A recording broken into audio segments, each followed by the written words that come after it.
Welcome back to the Wake Up Mission Show. Hey, for those of you who are loyal listeners to our show, you know I've been looking forward to this interview. Karen Hudes, she's a graduate of Yale Law School, and she worked in the legal department of the World Bank, which, of course, you've heard Randy and I. You know how we feel about the World Bank. She worked there for more than 20 years. In fact, when she was fired for blowing the whistle on corruption inside the World Bank, she held the position of senior counsel. We are very honored to have her on the show today. Karen, thank you so much for being here today. Well, thanks for having me on. I can't tell you how glad I am to be here with you all. Well, we need more whistleblowers. You know, I got to ask you first and straight up, because this has been pressing on my mind for, you know, my concern for you. Randy and I often report on this show the missing and dead banksters and those who worked for them. Do you ever fear for your life? Yes, but I think it would be a mistake if anybody tried to do anything to me, because there's a cover-up, and that's just going to blow it wide open. It's not like I'm somebody who's got something that I have to disclose, and if you can just get rid of me, you're going to shut me up. It's just the opposite. That's going to call attention and blow the whole thing wide open, even more than it's already been wide open. So, right. And the other thing about it is that I have always been working very closely together with a group of people, and so it wasn't that I was the only one that was going to be doing whatever it was that was going on at the time. It's a joint project that we're working on, so there was nothing to be gained that way, and everything to lose. Right, I have to say, too, and when you just said a group of you working together, because I noticed on your Facebook page about a week ago, you received, I think, a very great letter to you. Several of us at the World Bank, retirees and current staff, have been following your case with substantial interest. There's no doubt that you are a victim of injustice, and the fact that people that are working there today are supporting you, that just must make you feel good about what you're doing, and also back up everything that you say. Shalene, everybody's working with me. We're talking about a global coalition that's taking back what's been taken from us. So, yeah, I mean, it's about time. Fantastic. We've been talking about on the show, when is somebody going to do something? So we can't thank you enough. But let's go back a little bit. You studied law at Yale Law School, and I got to say this. Yale and Harvard, as we all know, we talked about it on this show before, both colleges known for skull and bones. Did you ever see any of the secret societies while you were attending Yale Law School? As a matter of fact, there was a guy that I had a crush on, and, you know, let us not go into it, but there's this really wonderful book that Galen Ross puts out, which lists all of the various people that are part of this global network. And darned if that guy wasn't in the book. And one of the things that really surprised me was I had a really close friend who became the president of the National Press Club, Sonia Hilgren. And she was in the book. But at the very end, you know, she ended up with a brain tumor and died tragically young, but she started really helping me. She was going to put on a forum and have Robert Selleck go there. So, yeah. And what's going on right now, actually, is that some of the people that were interconnected in this system are now they're bailing and they're telling tales. One of the people that did this is a man named Herman Wijfels, who represented the Dutch government. And he was the guy that fired Paul Wolfowitz, working together with the other people on the board. So I just happened to be watching a podcast at Christmas time, and there was Herman Wijfels giving an interview, and I speak Dutch because I studied in Holland, and he was talking about how the elite were really betraying their people all over the globe. That was what he was saying. So, and we've had, Randy and I have had other whistleblowers on, people that, talk about the New World Order, the Illuminati and such. Why would they be doing this you have to have money to do the evil agendas that they are doing. So why go after the banksters? Why? Because we see it too. We've been reading the news. We read Anonymous. Why are they going after the banksters when really they need them? So what is really going on?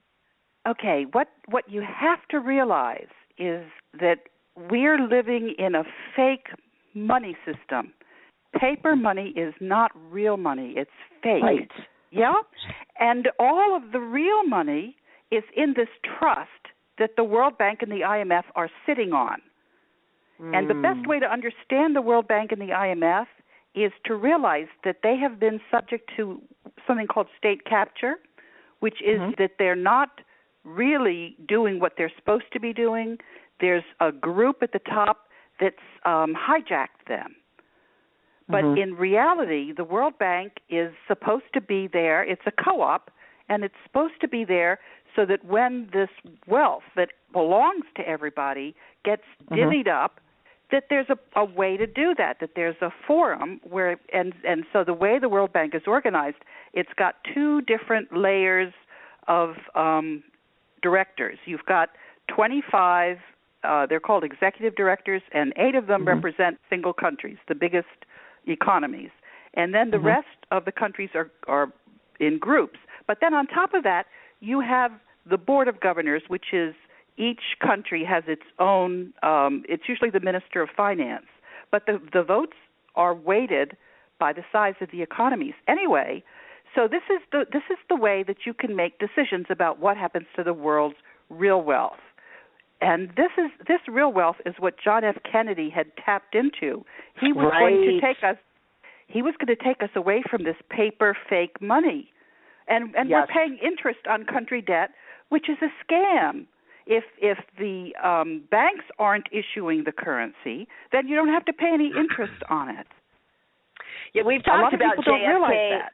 Right. We've talked about JFK on the show. Now, that's before my time, I think Randy's time, too. So we never lived, when he was president of the United States. But we don't buy the story about his assassination. And based on everything I read, I thought that he wanted to get out of the Federal Reserve System and that was get us coin, gold-backed money, and that was the real reason for his assassination. Exactly. He had signed something called the Green-Hilton Agreement, which is... Now, what's the Green-Hilton Agreement?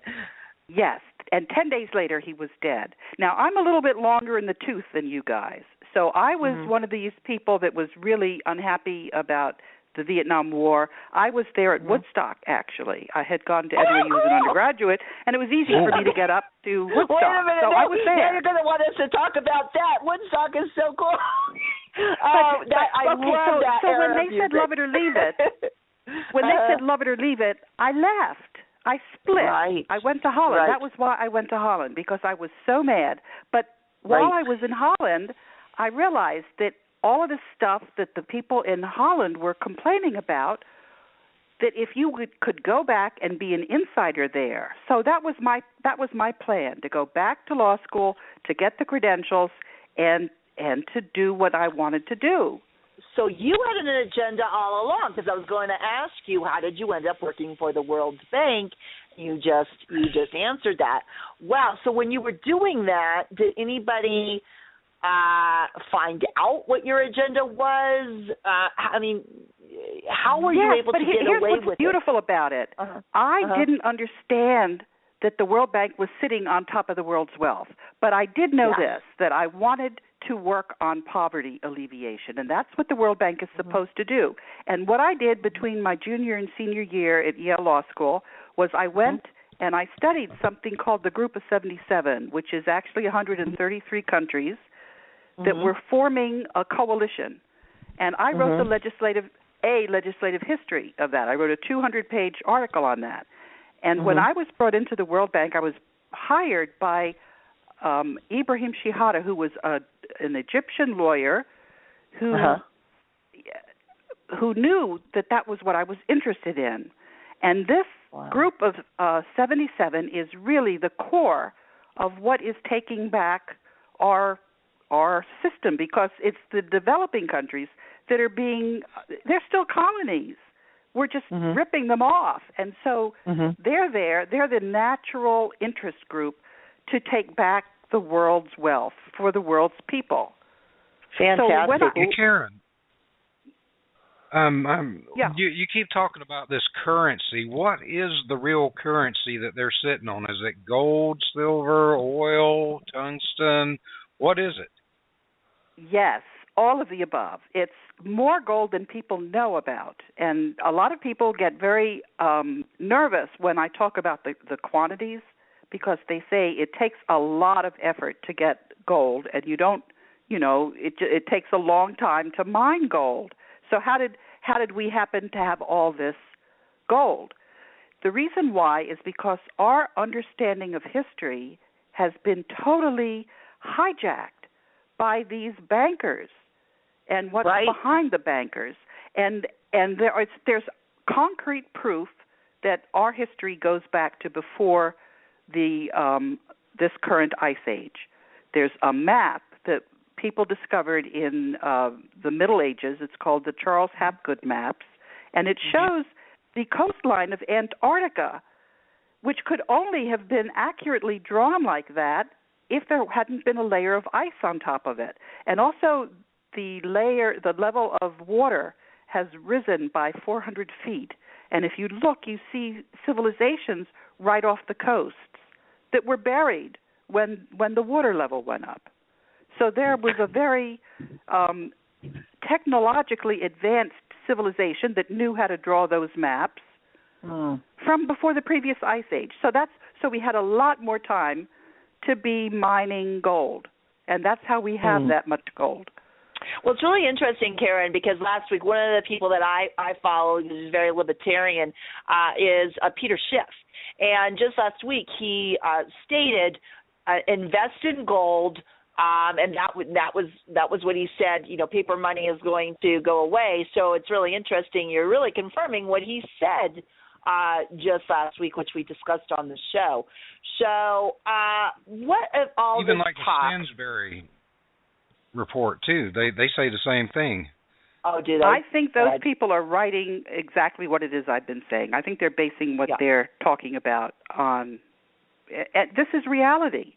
So, Karen, what about in a few years back? I was a Ron Paul supporter. I was for ending the Federal Reserve System. Where is the connection between the Federal Reserve System and the World Bank? Was the World Bank the one that created the Federal Reserve System, or was it the other way around? I mean, I really don't know the connection. I really want to know the history of the two. Okay. The one who created the World Bank is do you know what the Black Pope is? No. No. I've read mentions of it out there, but no, I haven't gone that deep down that particular rabbit hole. Okay, the Jesuits. Okay. All right. Their leader is called the Black Pope. Okay.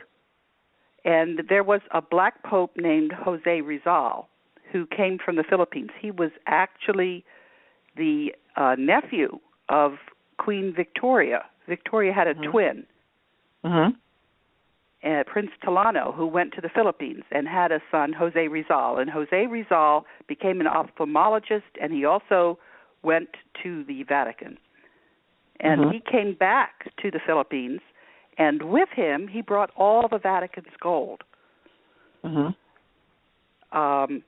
This is gold that the conquistadors had gathered from the Incas and the Aztec civilizations. It was King Solomon's gold. This was under control of the Jesuits. And what he did, and they had also gathered up a lot of gold between World War I and World War II. That was when General Yamashita went around and issued bonds in return for gold. So that's where this gold came from. And they what they did during World War, it just before the end of World War II was they took the gold that they had gathered up into the Philippines and they shipped it to Singapore. They melted it down and they stamped it and they put it in this trust for the benefit of humanity. And then they wanted to keep it in something called sequestration. They wanted it to be secret for 50 years so that at the end of the 50-year period, anybody who claimed that it was their gold would have lost their right. Because if you say you have a right to something after 50 years, if you haven't gained control of it, you've lost it. Mm-hmm. So the one who started the World Bank was Jose Rizal and his young lawyer, Ferdinand Marcos. Okay. Because they wanted there to be a place to settle all of the dispute about what would happen when the gold came out. And it was supposed to come out in 2005, but it didn't. Okay. And then, I started making a lot of noise and commotion. I was fired illegally in 2007, and, I didn't know how to get the alternative media on board. I didn't know anything about mainstream media being owned by the banking cartel. Oh, yes, I just didn't know this. We didn't know either. You were not alone. I mean, it took years of going down a rabbit hole to figure that one out, but absolutely.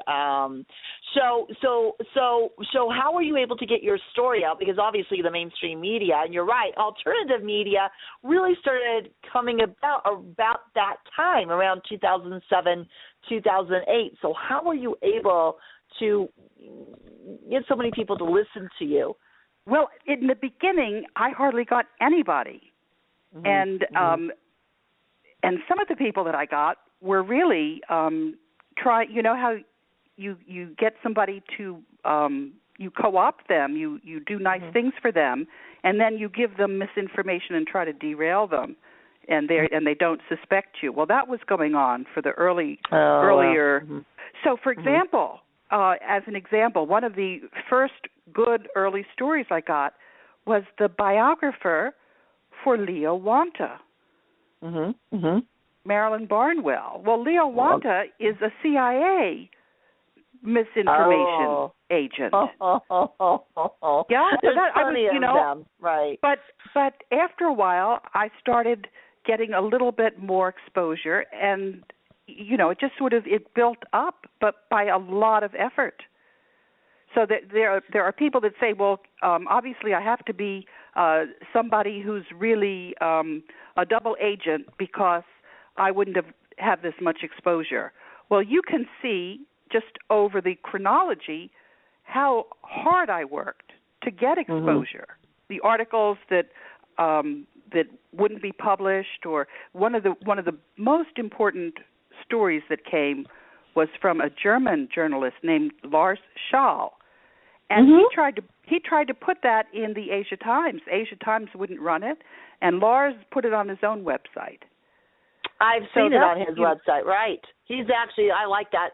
He's very brave. He's done more than just help you. I've seen him do some other stories that other people won't do as well. What names are involved at the World Bank? Rockefellers, Rothschilds, George Soros. You're stealing all my questions. Oh, I'm sorry. Well, just keep it. I know you were going to ask questions about names, but I also, this just is on the top of my head right now because as she's talking and naming names, are those are the usual suspects? Okay. The way it works at the World Bank is you've got the presidency, and the presidency is standing in for the banking cartel, for the Illuminati. But the actual bylaws, don't forget, it was set up by Jose Rizal. So the actual governance structure is sound, and the people that are supposed to be running that place are the countries. So what happened? This is before I knew anything about the World Bank really being there for settling up the gold. But I did know the World Bank issues bonds on the capital markets, and I had learned to be a securities lawyer, and I knew that the World Bank financial statements were out of whack because anybody that tried to report corruption was going to be mowed down. They had a goon squad in there called the Institutional Integrity Department, And anybody that tried to do the right thing would be attacked by that group. So I knew that there was a problem. And I had also, I'd been there for 20 years, and I had gotten to know various people on the board. And I couldn't understand why the board wasn't taking control.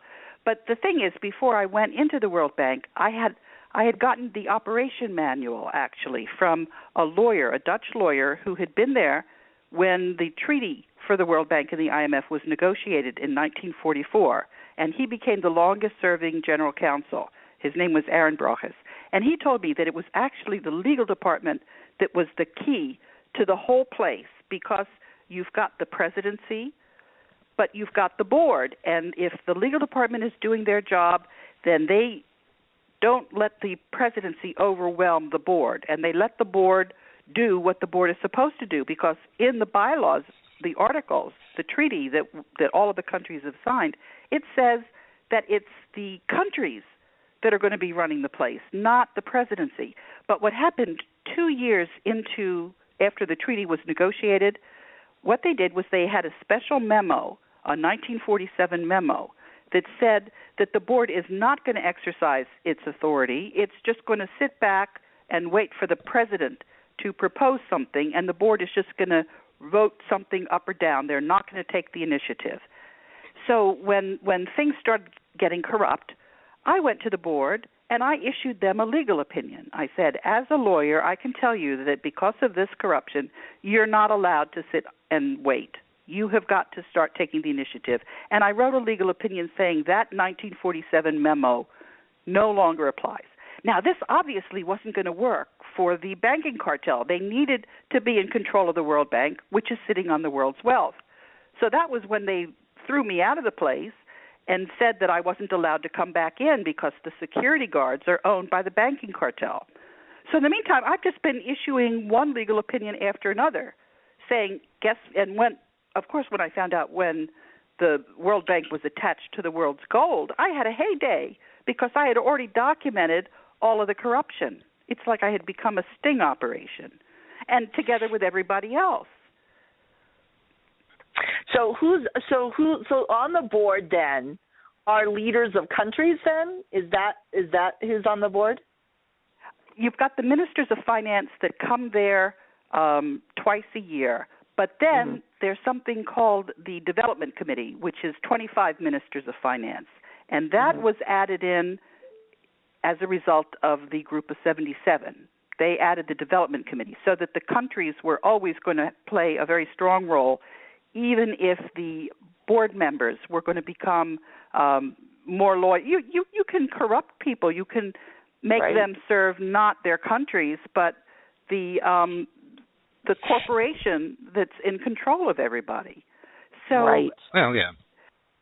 So, but what I've been doing now is what I just finished doing today was I sent out a letter to each and every country, to their Minister of Finance. I had the embassies in Washington send the letters to the Ministries of Finance.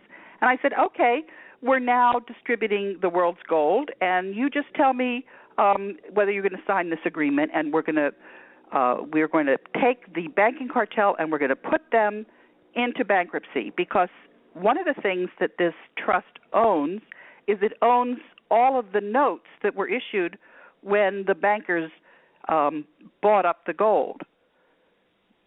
There was $210 trillion worth of certificates, which have been compounding interest since the 30s. That's now in the quadrillions of dollars.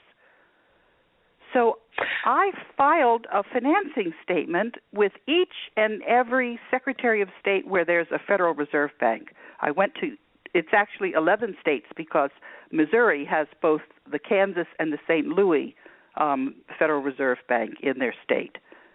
And then what happened was in Illinois, which is where the Chicago Federal Reserve Bank is, the Illinois Secretary of State sent me a letter saying, we have a special statute in Illinois. You have to prove that these certificates actually exist and that you are entitled to have this financing statement. So you know what I did? It was great. I I read the statute, and it said that if you're a bank that's regulated, this statute doesn't apply. And the World Bank has something called the National Advisory Council on International Financial and Monetary Policies. That's chaired by the Secretary of the Treasury. It's got all of the different federal agencies that are economic, like the Special Trade Representative and the Department of Commerce and the Export-Import Bank anyway. And it's also got the chairman of the Federal Reserve Board on that.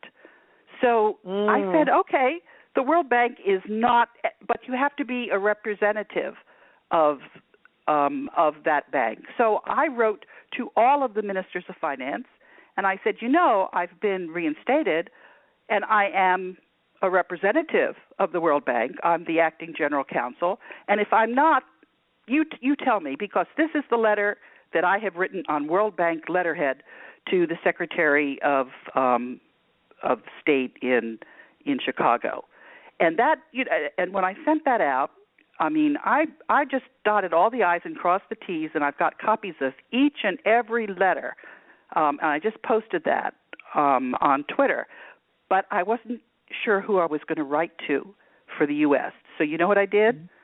Mm-hmm. This was great. What I do when I have a problem is I never really work on it until I've slept on it a couple of times. I'll tell you what I did. I wrote a little certificate, and I said there is no way that I am going to write anything to Jack Lew because the United States is under state capture. We haven't gotten our Constitution, and these guys don't.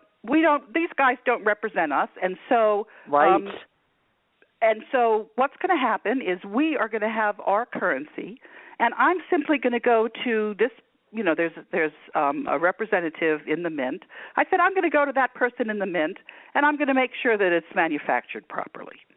Me and the rest of the countries. Wow. Now, I remember hearing some years back when I was awake. I'd been awake for some time.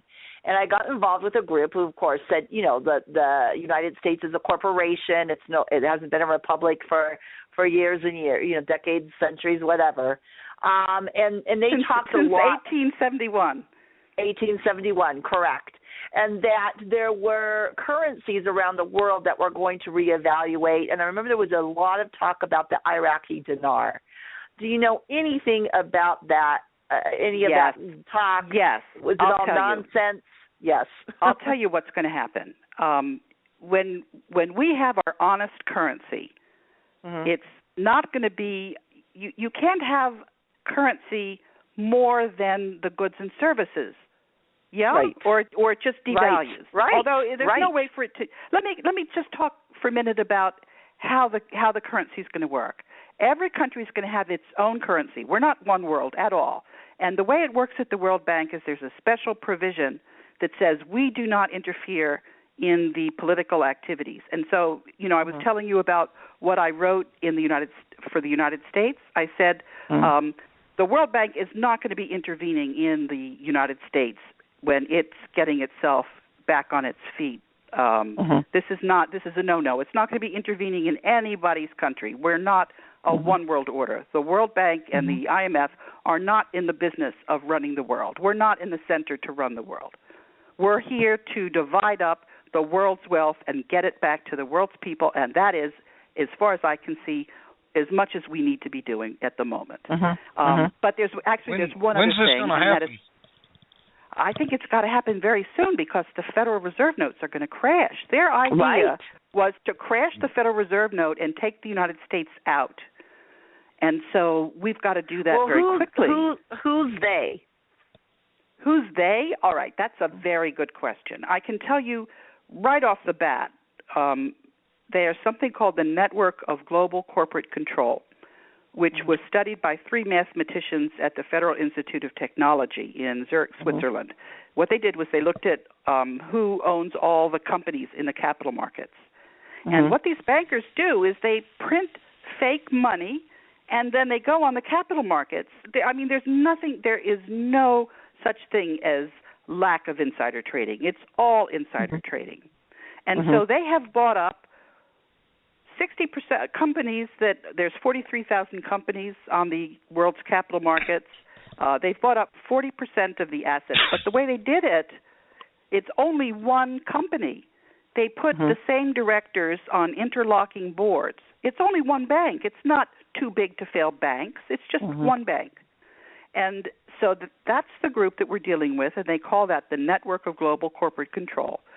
And if you want to say who's behind that group, it's the Jesuits, it's the Illuminati, and if you read Galen Ross's book, you can get their names in all of the countries. Oh, wow. Galen Ross, did you say? Yeah.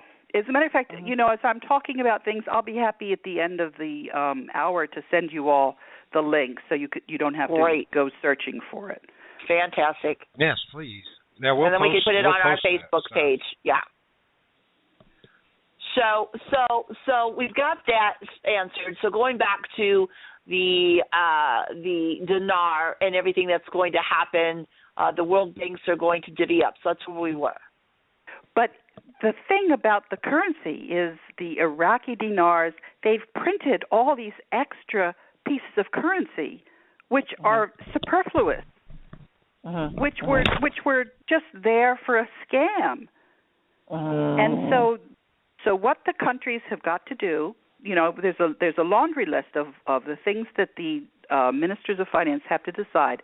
They have to come up with rational rules to soak up these extra pieces of paper that are just flapping around and that really are not going to be exchanged for the real deal, for the real currency.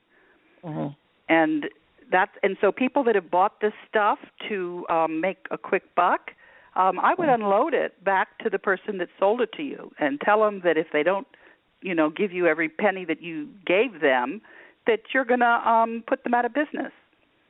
Oh, very good. Very good. So how can people, because we do hear all this talk about gold, what is the safest way, knowing that the Illuminati and company Jesuits are in control of everything, they don't want to serfs having money, how can we safely invest in gold and protect our futures? Well, the thing about it is it's not an investment because there is all this gold.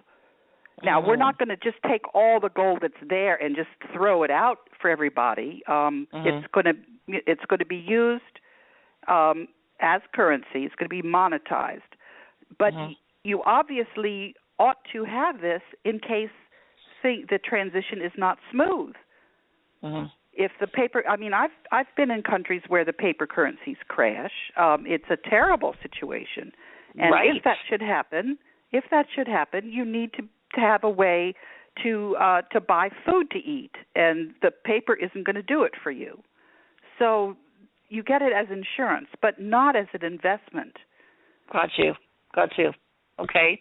Now, and do you have a place that you would recommend buying gold? It's not hard. I mean, there's all kinds of there's the Canadian maple leaves. There's the Cougar golden rands. It's not hard to figure out how to buy that stuff. Okay. Yeah. Now, when you buy this gold, but one thing is you've got to get immediate delivery. You don't want to go out and get a paper promise for gold because that's not going to get you the gold. Okay. That's what I was going to ask. You physically, they actually physically ship the gold to you, and you've got it, and you put it under the mattress or bury it in the backyard or whatever. That's right. Now all this gold is all this gold still in the Philippines? Where is all this gold stashed? Okay, some of it is in the Central Bank of the Philippines. I believe about 600,000 metric tons is there. There's a lot of it that's buried on the island in the Philippines. And do you remember when there was that Typhoon Haiyan? Yeah. And the U.S. military went and protected everybody? No, what they did was they cordoned off where the gold is. When the satellites fly over, they can see all kinds of things. They use radar to look under the ground. They can tell where deposits are of things. So some people pick up different metals. I was watching a Discovery Channel show about 2 weeks ago. It was geological. It wasn't about economics, political or nothing. And they were talking about all the different minerals that satellites could pick up that were underground, because it was something, I forget what it was, but I remember them saying that I think they were measuring the depth of something, or I forget what the hell it was now. But when this goes distributed, so I couldn't go over to the Philippines like the leprechaun and go, "Where's my gold?" and open up a satchel and say, "Phil, I want my share of this gold. I'm going back to the U.S. with it." It won't work that way, right?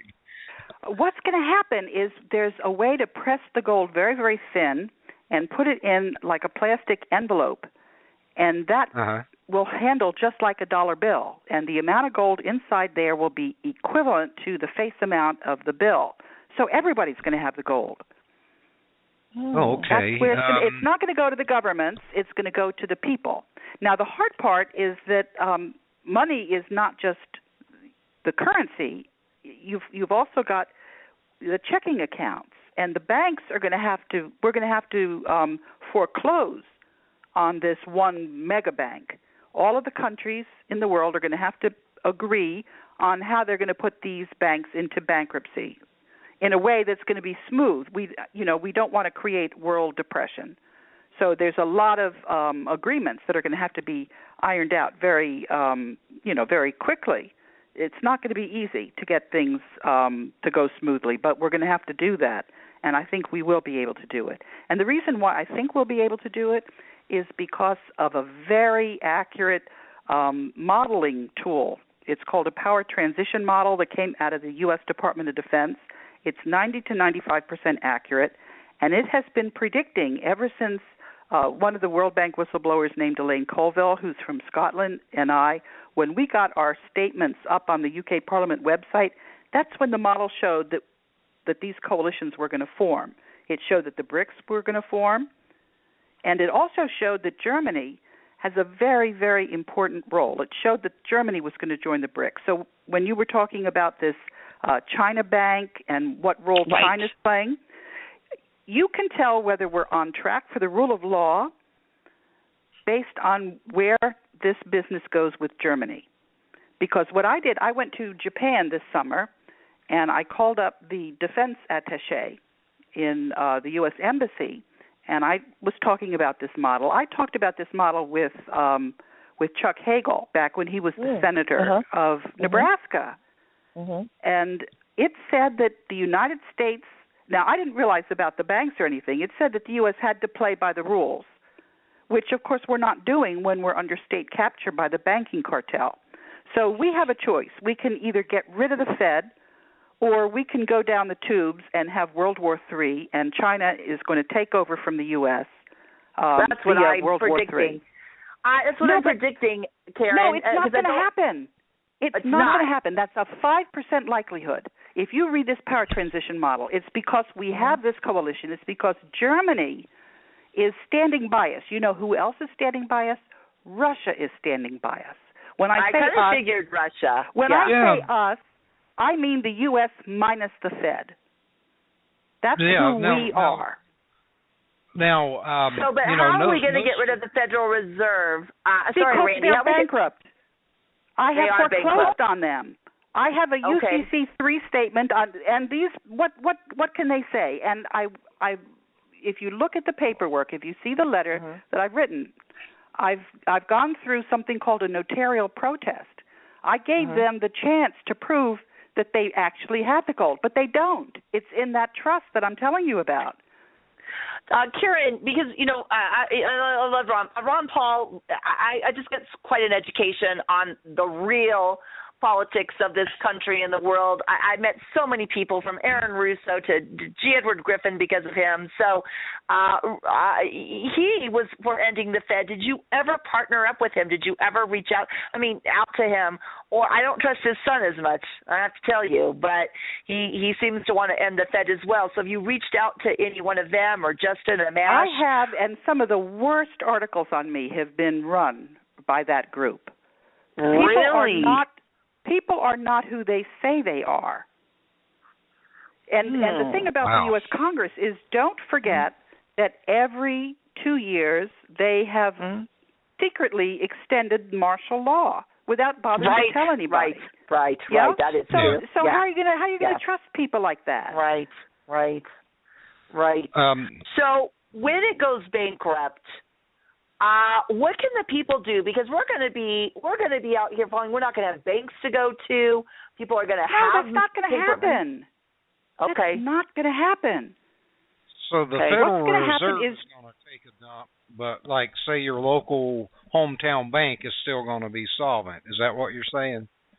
Well, yes and no. Don't forget, all of the banks are one bank. So we are going to have to. It's like you come in under new management. It's like there's a merger and somebody comes in at the top and says, I'm now calling the shots. The people that are going to be calling the shots, and this is where it's going to be really, really hard, because our governments have been used to having this secret corruption. They've been used to being corrupt. So we're going to somehow have to find a way to run things correctly overnight. This is not going to be easy. And don't forget, we've also got the media. I love you guys, but not everybody is telling it like it is, and not everybody realizes that they've been lied to. So we've got to be educating people. We've got to be – how many people think that the mainstream media is the real news? We've got to somehow bring these people on board overnight. But the best news is this power transition model, which is 90 to 95% accurate, and it's been completely tracking. It told us, for example, there was something called the Gentleman's Agreement, which meant that the U.S. was allowed to handpick the president of the World Bank. It predicted that we were going to lose that right. We did, obviously, and it had been going on for 66 years. So, let me this ask model you this. I'm sorry to interrupt, but you mentioned something that, you've got a note or something you're going to send to the Fed requesting payment that they can't honor. Now, what are you going to do? That's not what I'm going to do. You're going to show up there with the Army? How are you going to collect from them? They're going to send. First of all, let's talk about the military, because there are whistleblowers from the military. There is a really wonderful book that was written by an ex-Marine. The Marine Corps, they are semper fidelis. Yeah. Okay. So and do you realize what Chuck Hagel did just before he left? He put a special tripwire in there that nobody was going to bomb or nuke Russia without it going through an extra layer. And so when the order was given to nuke Russia, this wonderful woman, I'm trying to remember her name, she's been arrested because she wouldn't process that order. She wouldn't nuke Russia. They wanted World War III. And that just happened a couple of weeks ago. So we have got the Knights of Malta in the U.S. military totally exposed, and they're going to be cleansed. And the hero, and do you realize also that Charleston was supposed to be nuked on the 7th of October in 2013? Yeah, they were. The bankers were trying to create World War III. They were going to blame that on Iraq, and they flew the nukes to Charleston, and then the following morning, Tim Giardina and Michael Carey took that activated nuclear bomb that was meant for the citizens of Charleston and threw it in the water, 600 miles off the coast. And the seismograph records are there. Huh? Do you have documented proof? Because I would like to post that as well. Okay, there are seismograph records that the Russians can give you. And some of this proof, you have it on the Internet and then they take the site down. But, Right. I've also got an eyewitness report about somebody seeing that convoy of the active nuke landing in Charleston Air Force Base. And you've got the records showing these heroes being fired for poker chips 6 months earlier. Now, there's a guy named John Reimer, who's the Inspector General in the Department of Defense, who I wrote to. I said, that's not personnel policy to fire somebody about poker chips 6 months ago. That guy, and I was telling Chuck Hagel that he needed to court-martial that traitor. Mm-hmm. Mm-hmm. So these heroes are getting reinstated, and the more people know about this, and of course the people in the military are not taking the orders of these Knights of Malta. And there's something called fragging. Do you know what that is? That's when no. That's some people call it friendly fire. These guys don't dare to show their face with their troops. So, okay, and this is good news. To know that we have military on our side. I know there's a lot of militia in this country that are on our side. But we read reports all the time about current administration and military testing. In fact, in Texas and some other states, between July and September, they're doing testing on our own soil. And they're calling it, it's Jade Helm 15. So it's not just testing; they have foreign troops on our soil. Yeah, I know. So, I'm encouraged, but do we have enough to fight all of the current Obama administration? They're all the same. It doesn't matter, Bush, Obama, whatever. They're all the same, controlled by the same people. Do we have enough against that we can oppose and win? This is just a thought I know a lot of people are having. Okay, just sit back and think about it for a minute.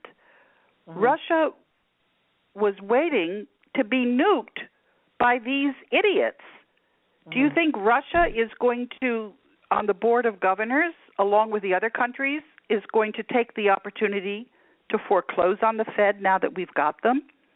Right. We have all of the countries of the world, and we have Germany. You know about how the helicopter buzzed the U.S. consulate in Frankfurt, don't you? No. Maybe you don't. Okay. No. Germany doesn't want the United States to stay under state capture by the Fed. Mm-hmm. Germany doesn't want to have a third world war against the United States. Now, what about us citizens? 3/4 of the American public consistently prefers for the U.S. to act jointly with other nations in foreign affairs.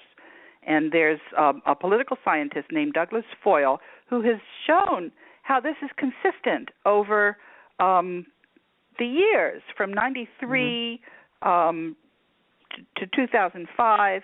It's very consistent. 10% feel that the U.S. has no leadership role to play. Right. And 12% wants the U.S. to be a single leader, but 74% of us want us to be acting with other nations. Now, you just heard, we have no other nations to act with now. They're all going over to the China bank. Okay, so where are we? I mean, that's the question is really, where are we? Where's our mettle? Are we going to allow ourselves to be totally duped? Right. No, I don't think we are. I think we do have that mettle. Okay. Randy, what else did you have? I think we've got some spine. I hope so, Karen. I hope so. I have been a political activist for, several years now, over a decade now, and I always say that. But when I go out there, I don't see millions marching in the street. You still have people who believe the 9/11 story. So I hope you're right. I want you to be right. Well, I can tell you from the it's you've got to be kind of gutsy to be retweeting me and to be following me. They're there. I mean, it's not like I'm out on a limb. I've got everybody up on my back. Good. Randy, what else did you have? Because I know you said you had a list of questions. Yeah, well, we've gone through a bunch of them, and let's see. All right, my last two. Are we looking at an economic collapse in the U.S. and a global economic collapse, whether or not this happens? given that we're using de facto currency, do you foresee a collapse of all the global economies? I know you don't want that to happen, but are we headed that way unless, an act of God, something changes fast? We are on the edge of another dark age, like what happened in the 400s. That's when people that hold gold will not sell it for any price because paper is paper and gold is gold. We're on the edge of that. And the answer to your question is, and that's why all the countries are asking for their gold back. So, and that's why when you try to get gold delivered today, it's more expensive than gold delivered in the future. That shows you that the paper currencies are in a tailspin. So the way to figure out whether we're going to be okay or whether we're not is whether we get our Federal Reserve note switched. We can't just switch it for the gold because it's going to take a while to manufacture that. So we're going to have to just switch it for paper currencies but issued by the U.S. Treasury Department. And we've got lots of those in the global debt facility. It's there.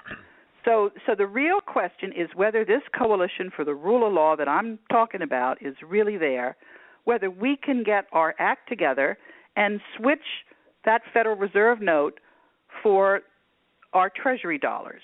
This is money that Ronald Reagan printed up. There was a Grace Commission report that showed that all of the income taxes that we're paying are leaving the country, and some of them are staying with the City of London, and most of them are going on to the Vatican, because in the 1200s...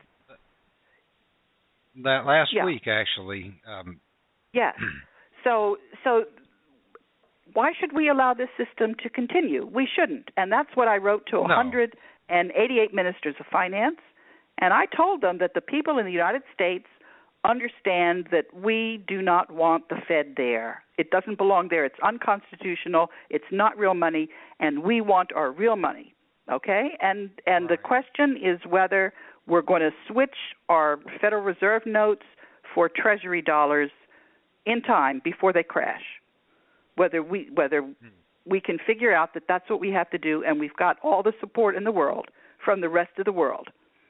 And the question is whether we believe it and we do it. That's the question. It's really a question of do we actually understand where we are and what we have to do. And one of the things that worries me, a lot of people accuse me of being too optimistic. I've got some cats that are indoor cats. If you open the door wide open, they won't go out. The question is, our door is wide open in the United States. Are we going to go out and leave that Federal Reserve note? Well, very good. Well, I've got another one for you. And it's I guess it's the urban legend myth or whatever you want to call it. Fort Knox. Is there really gold in Fort Knox, or what?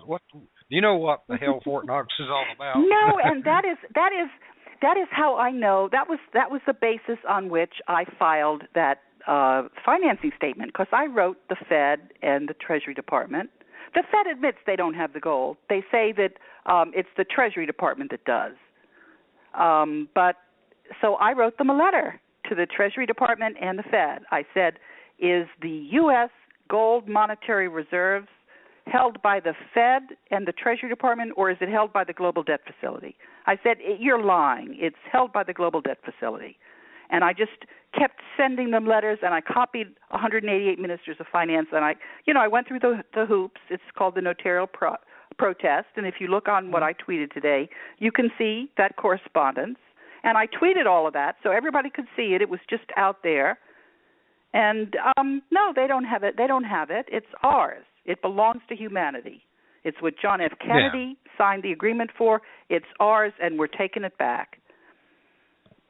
Well, let's go get it. Where's me gold? That's right. That's exactly right.